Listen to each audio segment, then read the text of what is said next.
অখিল গগৈৰ মুখত তিনি গগৈ সুনামিৰ ৰাজনীতিত সুনামি আনিব পাৰিব তিনি গগৈয়ে অখিল গগৈয়ে খাটাংকৈয়ে ক'লে অসমৰ জনসাধাৰণ বিজেপি বিৰোধী সঁচাকে এটা কথা কৈছো যদি উজনি অসমত তিনি গগৈ একলগ হয় অসমৰ ৰাজনীতিত এটা মেজিক সৃষ্টি হৈ যাব মিৰাকল বুলি যাক কয়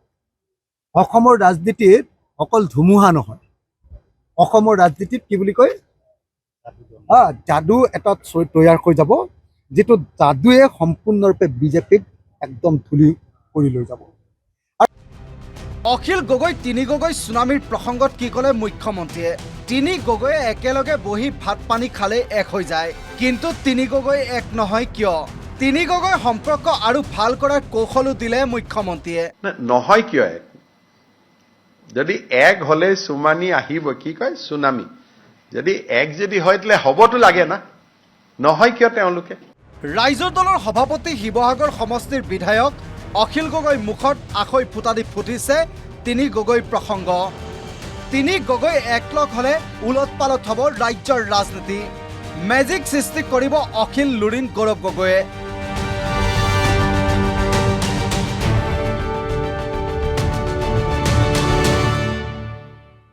পাঁচ সমষ্টি উপনিৰ্বাচনৰ পাছতে ফাট মেলিছিল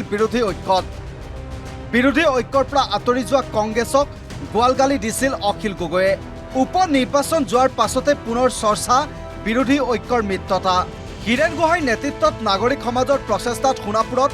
বিৰোধী ঐক্যৰ এক হোৱাৰ কৌশল ৰচনা কৰা হৈছিল তাতো গণ্ডগোল লগাইছিল অখিলে খঙত অগ্নিশৰ্মা হৈ বৈঠকৰ পৰা ওলাই আহিছিল কংগ্ৰেছৰ বহুকেইজন নেতা ভবাৰ মতে এক হ'ব নোৱাৰিলে বিৰোধী ঐক্য কথাই কথাই কংগ্ৰেছক গালি পাৰি কংগ্ৰেছৰ এলাগীৰ পাত্ৰ হোৱা ৰাইজৰ দলৰ বিধায়ক অখিল গগৈ কংগ্ৰেছৰ সৈতে বিৰোধী ঐক্যত থকাৰ নতুন কৌশল অসম জাতীয় পৰিষদ কংগ্ৰেছ ৰাইজৰ দল এক হলে ঐক্যবদ্ধ হ'ব তিনি গগৈ এক হলে বাংলাদেশ পাবগৈ মুখ্যমন্ত্ৰী হিমন্ত বিশ্ব শৰ্মা শুনক কি কৈছে অখিল গগৈয়ে বিৰোধী ঐক্য মঞ্চটো ঐক্যবদ্ধ হোৱা কংগ্ৰেছ ৰাইজৰ দল আৰু অসম জাতীয় পৰিষদ যেতিয়া একলগ হ'ব তেতিয়া গৌৰৱ গগৈ অখিল গগৈ আৰু লুৰিণজ্যোতি গগৈ আমি একলগ হৈ যাম আৰু তিনি গগৈ যেতিয়া লগ হ'ব নহয় অসমীয়া মানুহৰ কনফিডেন্স আহি যাব মই একদম খাটাংকে আপোনালোকক কৈ দিছো অসমৰ সকলো শ্ৰেণীৰ মানুহ আজি বিজেপি বিৰোধী একদম বিজেপিক মানুহে ইমান বেয়া পাইছে যে ব্যৱসায়ীয়ে বেয়া পাইছে ড্ৰাইভাৰে বেয়া পাইছে বাছৰ মালিকে বেয়া পাইছে দোকানীয়ে বেয়া পাইছে চাকৰিয়ালে বেয়া পাইছে আপোনালোক সাংবাদিকে বেয়া পায় আমি বেয়া পাওঁ অসমৰ সকলো শ্ৰেণীৰ মানুহে আজিৰ দিনটোত বিজেপিক বেয়া পায় কিন্তু মানুহৰ মাজত বিজেপি হৰুৱাব পাৰিম বুলি কনফিডেন্সটো অহা নাই কাৰণ আমি একলগ হোৱা নাই যেতিয়া বিৰোধী ঐক্য মঞ্চ একলগ হ'ব আৰু তিনি গগৈ একলগ হৈ যাম তিনি গগৈ অহাৰ লগে লগে নহয় অসমত একদম বিৰোধীৰ এটা হাৱা আহিব আৰু একে চুটতে হিমন্ত বিশ্ব শৰ্মাক দলি মাৰি ব্ৰহ্মপুত্ৰত পেলাই দিব আৰু হিমন্ত বিশ্ব শৰ্মা একদম বাংলাদেশ পাই যাব অখিল গগৈ তিনি গগৈ প্ৰসংগক প্ৰত্যুত্তৰ দি মুখ্যমন্ত্ৰীৰ তীব্ৰ কটাক্ষ সংবাদ মাধ্যমৰ আগত নহয় তিনি গগৈ এক হওক একেলগে বহি ভাত পানী খায় সেইটো পেপাৰক কিয় ক'ব লাগে তিনিজনে বহি এক জেগাত ভাত পানী খাই দিলেইতো এক হৈ গ'ল হয় নহয়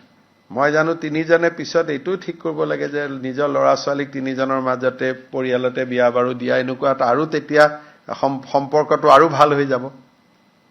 হয় নহয় গতিকে একদম পাৰ্মানেণ্ট সম্পৰ্ক গঢ়ি তুলিব লাগে এফালে পঞ্চায়ত নিৰ্বাচনত জিলা পৰ্যায়ত বিজেপি বিৰোধী সকলো শক্তি এক হোৱাৰ কথা দোহাই থকা কংগ্ৰেছে অসম জাতীয় পৰিষদ ৰাজ্য দলৰ প্ৰাৰ্থী থকা প্ৰতিটো পঞ্চায়ততে প্ৰক্ষেপ কৰিছে প্ৰাৰ্থী মুখেৰে জিলা পৰ্যায়ত মিত্ৰতাৰ কথা ক'লেও প্ৰকৃততে মিত্ৰতাৰ ক্ষেত্ৰত কেনে ব্যৱস্থা কৰিছে সেয়া উত্তৰ হয়তো দিব নোৱাৰিব ভূপেন বৰায়ো অন্যহাতে সুশৃংখল আৰু যথাযথ মিত্ৰতা ধৰ্ম পালন কৰি পঞ্চায়ত নিৰ্বাচনত শক্তিশালী ৰূপত অৱতীৰ্ণ হৈছে NDA মিত্ৰজোঁটৰ অংশীদাৰী দল এতিয়া সময় অপেক্ষা কেৱল পঞ্চায়ত নিৰ্বাচনৰ ফলাফললৈ news desk report the news plus